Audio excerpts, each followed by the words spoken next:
conosco aqui no Closing da BMC. Boa tarde, Carlos. Boa tarde, Isabela. É um prazer, é meu. Obrigado pelo convite. Luiz, vamos lá. Hoje começou a reunião do Copom.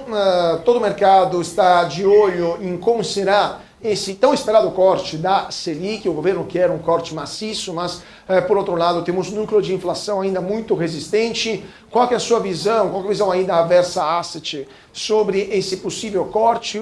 O que vocês estão esperando e qual é o cenário até o final do ano? A nossa visão, eu acho que é uma das mais doves do mercado, né, baixista para os juros, né? A gente acredita que a Selic está bastante fora do lugar, principalmente aí, apesar do núcleo ainda estar um pouco resiliente, né, mas mesmo ele já está bem baixo, abaixo da média dos últimos anos, e a taxa de juros real ela vem aumentando, né? A taxa de juros real, quando medida pela diferença da taxa da Selic com a inflação corrente, ela vem aumentando e se tornando uma coisa absolutamente bizarra, né? Então, a gente acha que o Banco Central vai cortar profundamente a taxa Selic ao longo desse ciclo. Agora, tendo em vista todo o comportamento passado, né, um Banco Central marcado por ser autista, né, para a taxa de juros, a gente acha que ele vai começar devagar. A gente acha que é mais provável que seja um corte de 25, com uma chance razoável de ser 50, né, principalmente depois do que fez o Banco Central do Chile. Mas o correto para a gente seria já começar cortando 100 bases, como fez aqui o país vizinho. Mas a gente acha que vai ser um ciclo longo aí que deve levar essa Selic para baixo de 10%. Perfeito. E também, o que a gente está esperando, só para terminar essa questão também da Selic, o que vocês estão esperando das ações, por exemplo, do setor de varejo, que hoje vimos subir bastante, Magalu, Iguatemi, também a CVC, mas por outro lado a Via foi uma das piores do dia. O que vocês estão aguardando do setor de varejo como um todo após a decisão da Selic de amanhã?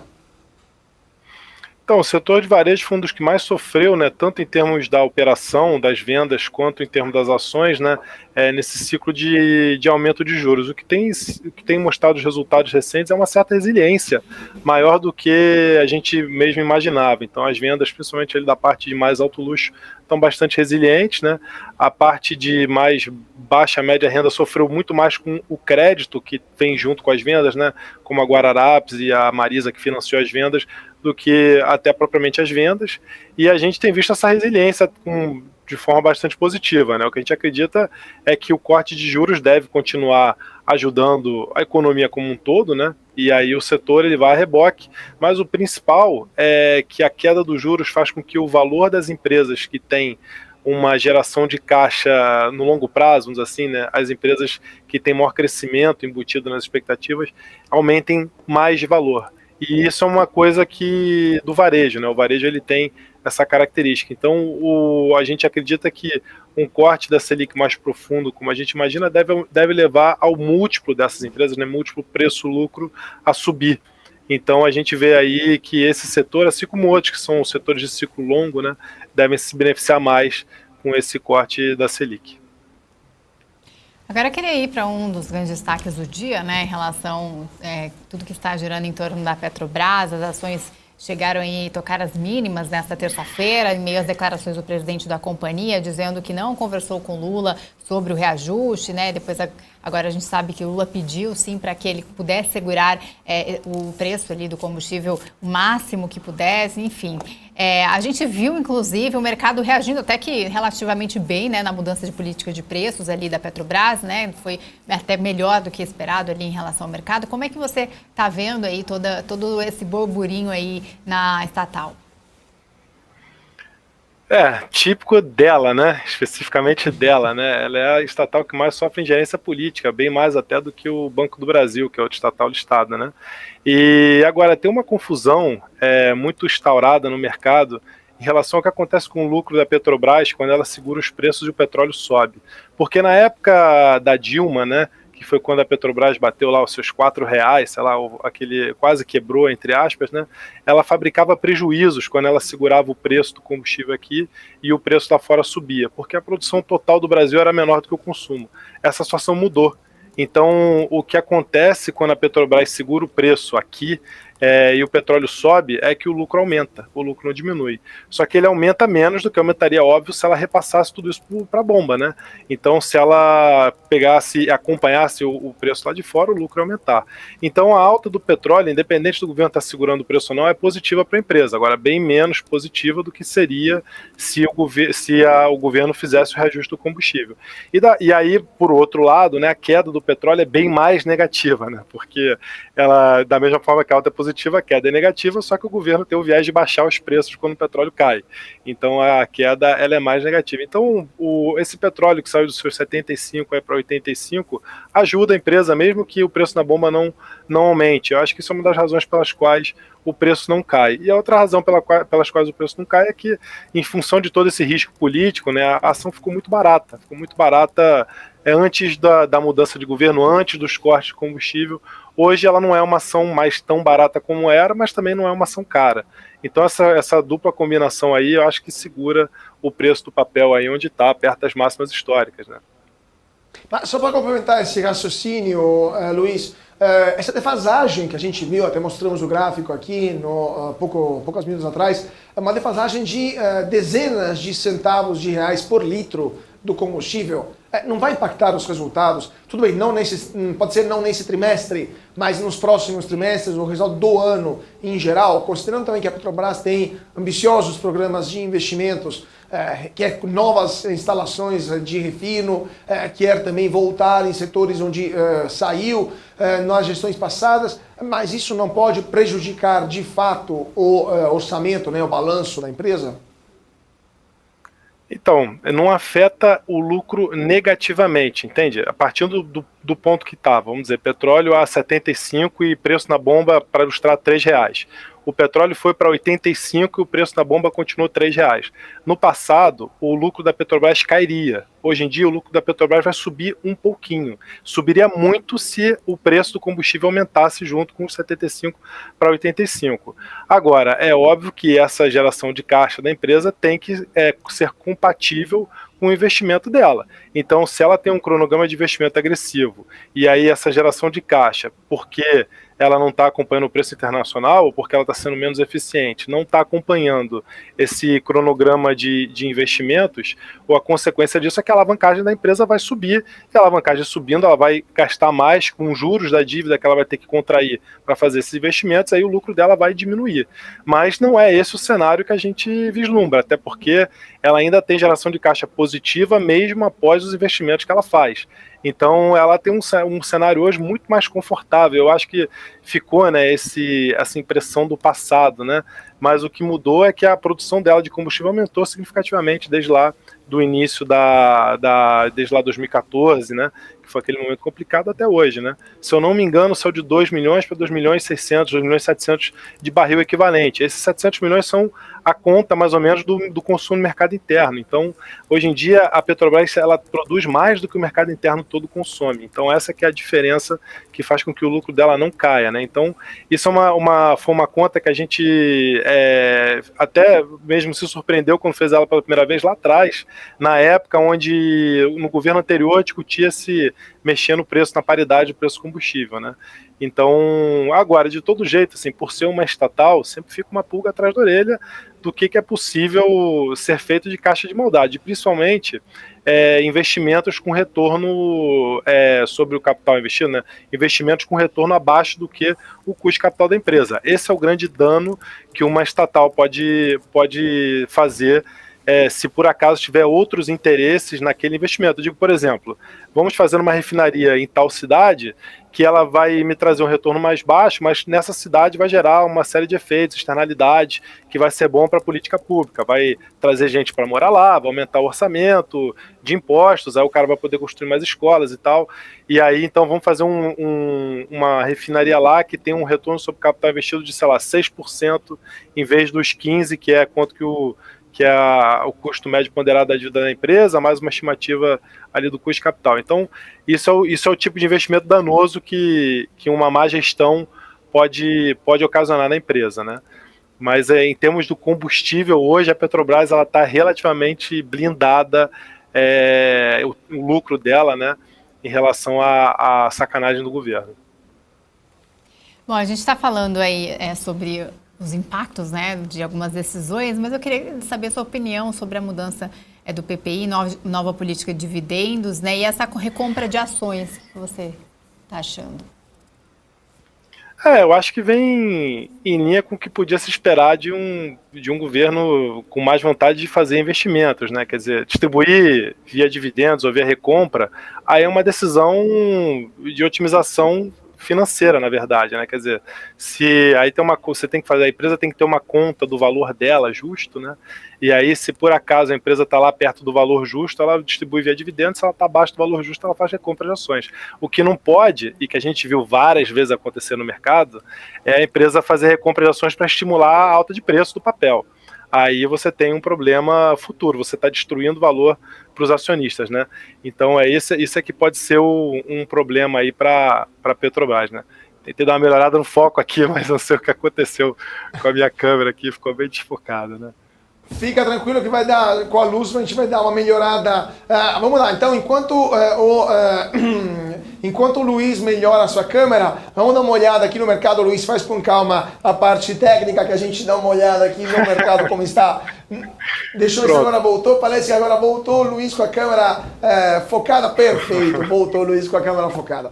Luiz, então, falamos de Petrobras, falamos do setor de varejo. Eu queria só voltar um pouco a parte macroeconômica, porque a gente viu dados positivos de exportação no Brasil, mas ao mesmo tempo há sinais, eu estava lendo agora um relatório do Rabobank, de que esse ímpeto, né, exportador do Brasil vai diminuir no segundo semestre. O que vocês estão esperando aí na Versa e isso obviamente vai influenciar diretamente a cotação do dólar. Então vocês aguardam um dólar mais forte até o final do ano e umas exportações com menor intensidade ou não vai mudar muito? Então, de fato, o Brasil teve uma combinação muito profícua, né, que foi uma super safra junto com o preço das matérias-primas lá na Lua. E nesses últimos 12 meses, né, já teve alguma retração desses preços, e espera-se ainda uma safra muito boa, diga-se de passagem, ainda não sabe se vai ser do mesmo tamanho, mas muito boa, mas a preços menores. Isso aí deve impactar, de fato, a balança, que deve ser um pouco menor, mas ainda deve ser uma balança muito boa, né, ainda deve ser uma exportação líquida bastante razoável.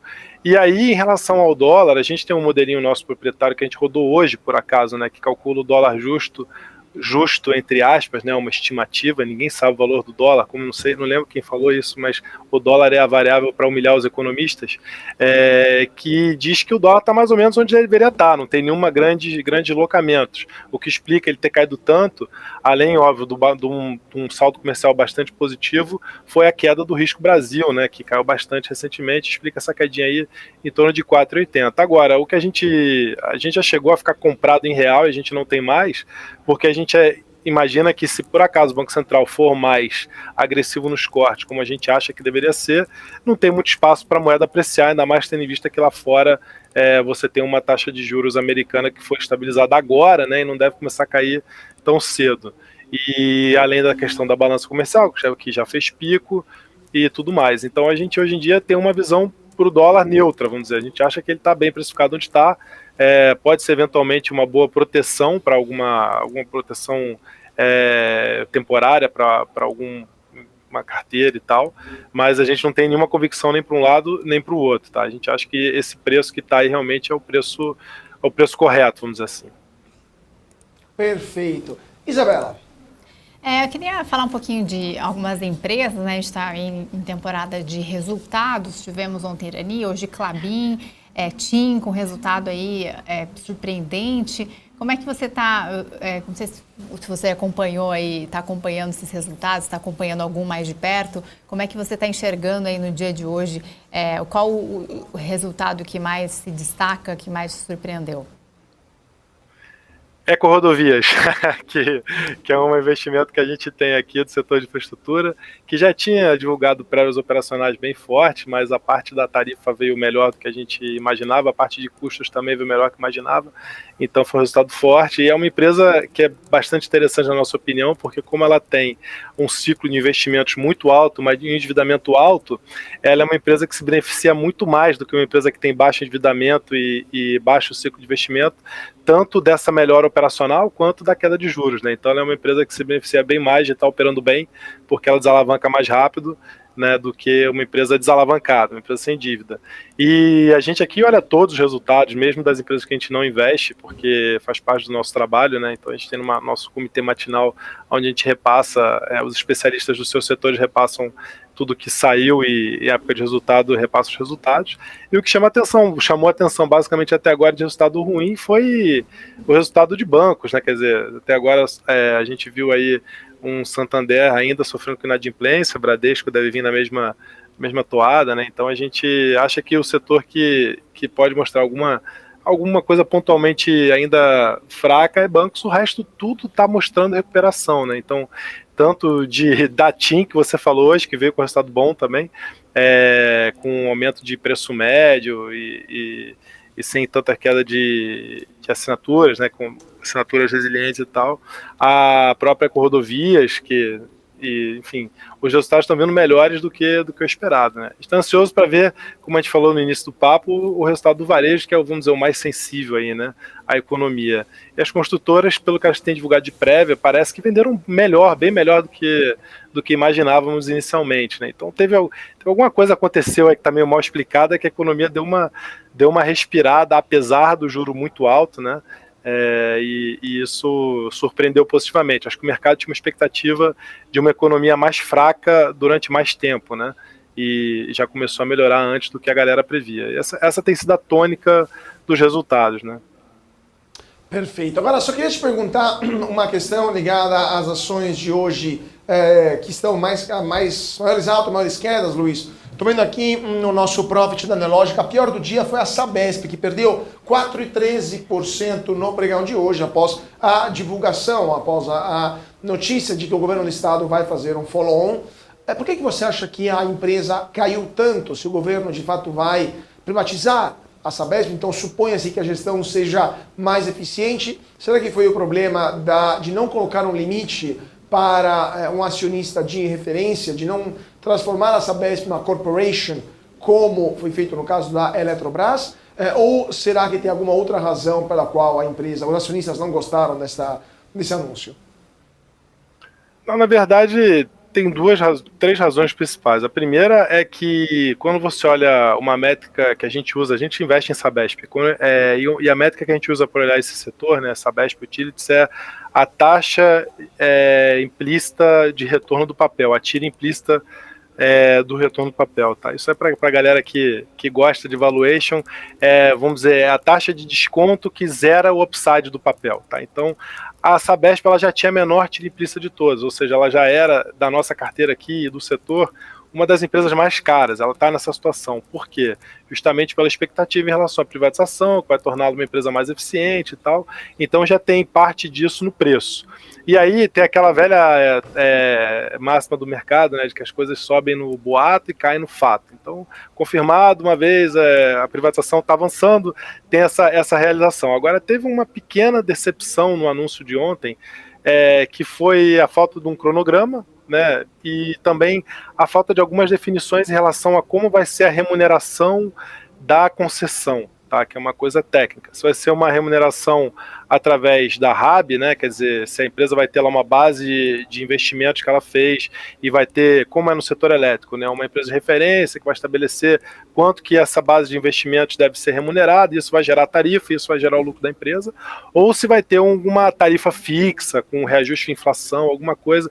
E isso é uma definição crucial para a gente entender qual é o modelo final dessa empresa de saneamento, né? Então, por um lado, a gente achou bom que você já deu um passinho a mais em direção à privatização, né? Quer dizer, agora você já sabe qual vai ser o modelo, mas, por outro lado, ainda falta um cronograma, saber exatamente quando que vai acontecer esse aumento de capital, né?